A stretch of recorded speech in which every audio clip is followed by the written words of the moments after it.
அமெரிக்காவில் பலசீன ஆதரவு போராட்டம். இதை பார்த்து உலகம் சும்மா இருக்காது. நெதன்யாகு ஆவேசம். பிலிப்பைன்ஸில் வெயிலுக்கு 6 பேர் பலி. ஈரானை சென்றடைந்தார் இப்ராஹிம் ரைசி. காசாவில் கண்டுபிடிக்கப்பட்ட வெகுஜன புதைகுழிகள். தெளிவான விசாரணைக்கு ஐநா அழைப்பு.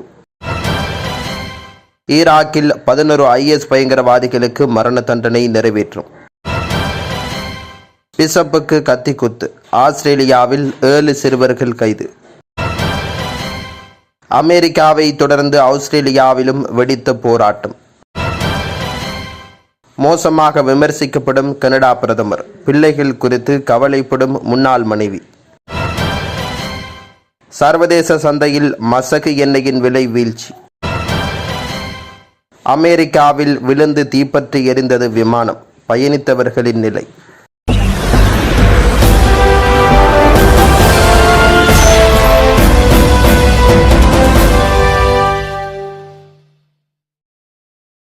ஈராக்கில் 11 IS பயங்கரவாதிகளுக்கு மரண தண்டனை நிறைவேற்றும். ஈராக்கில் ஆதிக்கம் செலுத்திய IS அமைப்பை 2017ஆம் ஆண்டில் ஈராக் படைகள் தோற்கடித்த பிறகு நூற்றுக்கணக்கான IS ஆதரவாளர்கள் கொல்லப்பட்டனர். பலர் கைது செய்யப்பட்டனர். இன்னும் பலர் ஈராக்கில் அல்லது வெளிநாட்டில் தலைமறைவாக உள்ளனர்.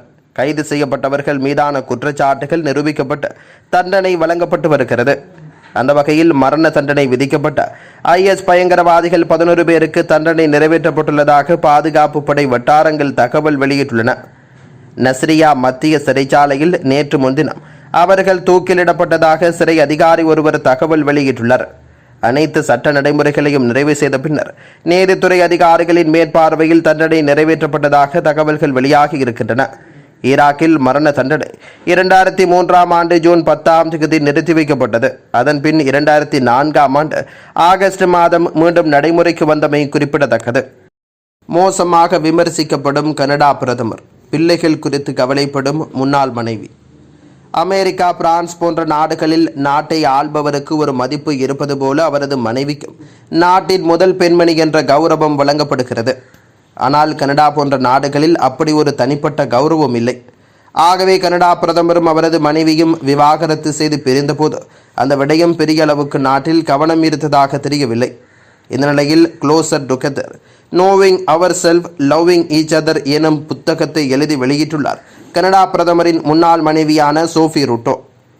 அந்த புத்தக வெளியீட்டு விழாவின் போது தன் பிள்ளைகள் குறித்து சில விடயங்களை பகிர்ந்து கொண்டுள்ளார். ஒரு அரசியல்வாதியான ட்ரூடோவை குறிவைத்து ஆபாசமான ஒரு பிரச்சாரம் மேற்கொள்ளப்பட்டது. அவரை மோசமான வார்த்தைகளால் விமர்சித்து பதாகைகளும் கொடிகளும் உருவாக்கப்பட்டன.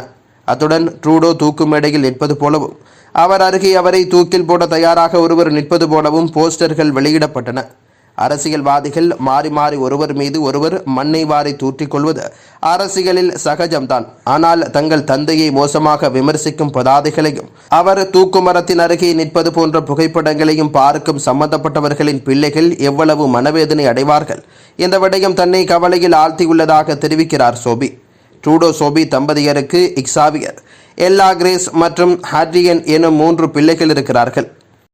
பிசப்புக்கு கத்திக்குத்து. ஆஸ்திரேலியாவில் 7 சிறுவர்கள் கைது. ஆஸ்திரேலியாவில் சிட்னி நகரில் உள்ள தேவாலயத்துக்குள் புகுந்து வழிபாடு நடத்தி கொண்டிருந்த பிசப்பை கத்தியால் குத்திய சம்பவம் நாடு முழுவதும் அதிர்வலைகளை ஏற்படுத்தி இருக்கிறது. கடந்த 16ஆம் தேதி நடந்த இந்த பயங்கரவாத சம்பவத்தில் 16 வயது சிறுவன் ஒருவர் ஏற்கனவே கைது செய்யப்பட்டு தீவிர விசாரணை நடத்தப்பட்டு வருகிறது. இந்த நிலையில் பிசப்பை கத்தியால் குத்திய வழக்கில் மேலும் 7 சிறுவர்களை போலீசார் கைது செய்துள்ளதாகவும் அவர்களிடம் தீவிர விசாரணை நடத்தி வருவதாகவும் தெரிவித்துள்ளனர். சர்வதேச சந்தையில் மசகு எண்ணெயின் விலை வீழ்ச்சி. சர்வதேச சந்தையில் மசகு எண்ணெயின் விலை இன்றைய தினம் வீழ்ச்சியை பதிவு செய்துள்ளது. உலக சந்தையில் WTI ரகம் மசகு எண்ணெய் பீப்பாய் ஒன்றின் விலை 82.69 அமெரிக்க டாலராக வீழ்ச்சியை பதிவு செய்துள்ளதாக தெரிவிக்கப்படுகின்றது. அத்துடன் பிரான் ரக மசகு எண்ணெய் பீப்பாய் ஒன்றின் விலை 87.92 அமெரிக்க டாலராக குறிப்பிடப்பட்டுள்ளது. இதேவேளை உலக சந்தையில் இயற்கை எரிவாயுவின் விலை இன்றைய தினம் 1.651 அமெரிக்க டாலராக வீழ்ச்சி போக்கை பதிவு செய்துள்ளமை குறிப்பிடத்தக்கது. அமெரிக்காவில் பலசீன ஆதரவு போராட்டம். இதை பார்த்து உலகம் சும்மா இருக்காது. நெதன்யாகு ஆவேசம். பலஸ்தீன ஹமாஸ் அமைப்பினரை குறிவைத்து காசாவில் கடந்த ஆண்டு அக்டோபர் மாதம் 7ஆம் தேதி இஸ்ரேல் தனது தாக்குதலை தொடங்கியது. 6 மாதங்களுக்கு மேலாக நீடிக்கும் இந்த போரில் காசாவில் 34,000 பேர் படுகொலை செய்யப்பட்டுள்ளதாக ஹமாஸ் அரசாங்கத்தின் சுகாதார அமைச்சகம் தெரிவித்திருக்கின்றது. இந்த போர் உலகம் முழுவதும் கவலையை ஏற்படுத்தியுள்ளது. இந்த நிலையில் இஸ்ரேலின் வலிமையான நட்பு நாடான அமெரிக்காவில் உள்ள மிகவும் பிரபலமான கல்லூரிகள் மற்றும் பல்கலைக்கழகங்கள் காசா போருக்கு எதிரான போராட்டத்தை எதிர்கொண்டுள்ளன. போர் நிறுத்தம், இஸ்ரேலுக்கான அமெரிக்க இராணுவ உதவியை நிறுத்துதல், ஆயுத விநியோகம் மற்றும் போரினால் பயனடையும் நிறுவனங்களில் இருந்து பல்கலைக்கழக முதலீடுகளை திரும்ப பெறுதல் உள்ளிட்ட கோரிக்கைகளை முன்வைத்து போராட்டம் நடத்தும் மாணவர்கள் வலியுறுத்தி வருகின்றனர். காசாவில் உயிரிழப்புகள் அதிகரித்து வரும் நிலையில் இஸ்ரேலின் தாக்குதலை கண்டித்து பல்வேறு கல்லூரி மற்றும் பல்கலைக்கழக வளாகங்களில் நடைபெற்ற போராட்டங்களில் ஏராளமான மாணவர்கள் கைது செய்யப்பட்டுள்ளனர். போராட்டம் தொடங்கிய கொலம்பியா பல்கலைக்கழகத்தில் கடந்த வாரம் நடந்த பலஸ்தீன ஆதரவு பேரணியின் போது 100க்கும் மேற்பட்ட மாணவர்கள் கைது செய்யப்பட்டனர். இது யூத எதிர்ப்பு போராட்டம் என யூத மாணவர்கள் குறிப்பிடுகின்றனர். அமெரிக்காவில் நடைபெறும் இந்த போராட்டங்களுக்கு இஸ்ரேல் பிரதமர் பெஞ்சமின் நெத்தனியாகு கண்டனம் தெரிவித்துள்ளார். அவர் வெளியிட்டுள்ள வீடியோ செய்தியில், இது பயங்கரமானது, யூத எதிர்ப்பு கும்பல் முன்னணி பல்கலைக்கழகங்களை கைப்பற்றியுள்ளன. அமெரிக்காவில் உள்ள பல்கலைக்கழக வளாகங்களில் உள்ள யூத எதிர்ப்பானது 1930களில் ஜெர்மன் பல்கலைக்கழகங்களில் நடந்ததை நினைவூட்டுகிறது. இதை பார்த்து கொண்டு உலகம் சும்மா இருக்காது என அவர் குறிப்பிட்டுள்ளார். அமெரிக்காவை தொடர்ந்து ஆஸ்திரேலியாவிலும் வெடித்த போராட்டம். அமெரிக்க பல்கலைக்கழகங்களில் பலஸ்தீன ஆதரவு மாணவர்கள் போராட்டங்களை நடத்தி வரும் நிலையில் ஆஸ்திரேலிய மாணவர்களும் போராட்டத்தை முன்னெடுத்துள்ளனர். அமெரிக்க பல்கலைக்கழகங்களை சூழவுள்ள பகுதிகளில் கூடாரங்களை அமைத்து தொடர் போராட்டங்களில் ஈடுபட்டுள்ளனர். இந்த நிலையில் அதேபோன்ற போராட்டங்களை ஆஸ்திரேலிய மாணவர்களும் முன்னெடுத்துள்ளதாகவும் தெரிவிக்கப்படுகிறது.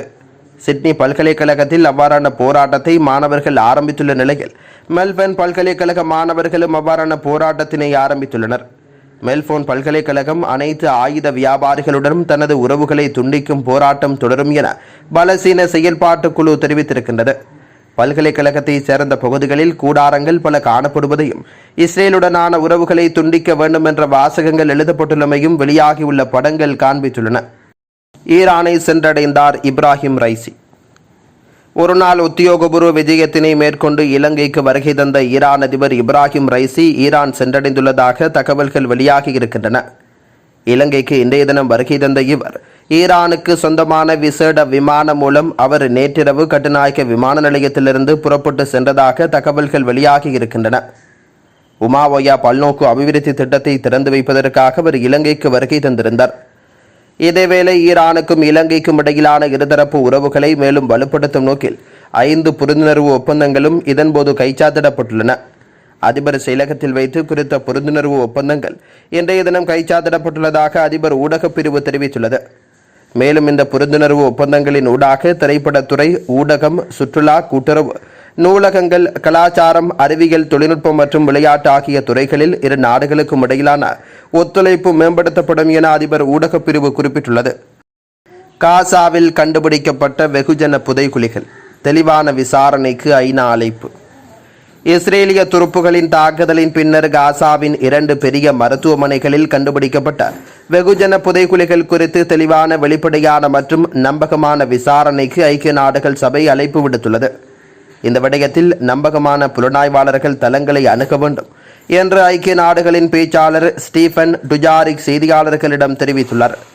மேலும் உண்மைகளை கண்டறிய காசாவில் அதிகமான ஊடகவியலாளர்கள் பணியாற்ற முடியும் என்றும் அவர் குறிப்பிட்டுள்ளார். முன்னதாக செவ்வாய்க்கிழமை ஐக்கிய நாடுகளின் மனித உரிமைகள் தலைவர் வோல்கர் டர்க் காசா நகரில் உள்ள சிஃபா மருத்துவமனை மையம் மற்றும் தெற்கு நகரமான கான்யூனிஸில் உள்ள நாசர் மருத்துவமனை மற்றும் வசதிகள் மற்றும் அதை சுற்றியுள்ள பகுதிகளில் பாரிய புதைகுழிகள் கண்டுபிடிக்கப்பட்டதை கண்டு தான் திகிலடைந்ததாக கூறியிருந்தார்.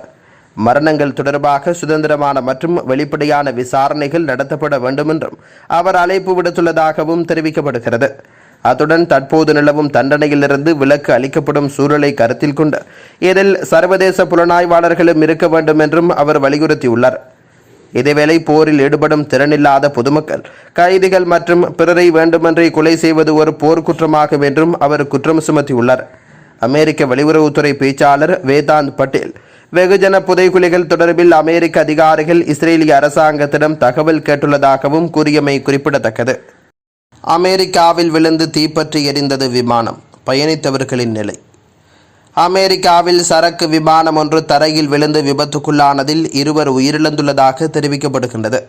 அமெரிக்காவின் அலாஸ்கா மாகாணத்திலுள்ள பெர்பேங்க் சர்வதேச விமான நிலையத்திலிருந்து நேற்றைய தினம் புறப்பட்ட சரக்கு விமானமே இவ்வாறு கீழே விழுந்து விபத்துக்குள்ளாகியுள்ளது.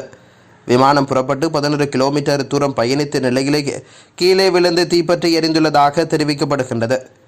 இதன்போது விமானத்தில் பயணித்த 2 பரிதாபகரமாக உயிரிழந்துள்ளனர். விமான விபத்துக்கான காரணம் குறித்து விசாரணை நடைபெற்று வருவதாக மேலும் தெரிவிக்கப்படுகின்றது.